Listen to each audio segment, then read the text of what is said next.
കണ്ടോ ഒളിഞ്ഞ് കളിക്കാൻ ഭയങ്കര ഇഷ്ടമുണ്ട് രുദ്രുവിന്. അച്ഛൻ വന്നാൽ പിന്നെ അച്ഛൻ്റെ കൂടെയാണ് കളി മുഴുവൻ. പിന്നെ അമ്മ വേണ്ട, നമ്മൾ എത്ര നോക്കിയാലും കാര്യമില്ല.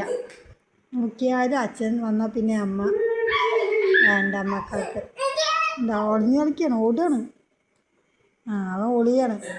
അച്ഛനെ വിളിക്ക്.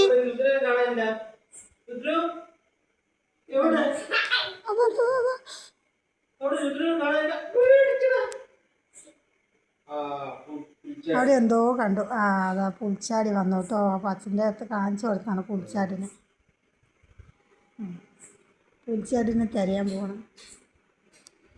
സോഫിൻ്റെ അടിയിൽ പോയി ഉണ്ണി, സോഫിൻ്റെ അടിയിൽ പോയി. കണ്ടോ സോഫിൻ്റെ അടിയിലേക്ക് താന്ന് നോക്കണം. ആ ചേട്ടൻ അതിൻ്റെ അടിയിൽ പോയി.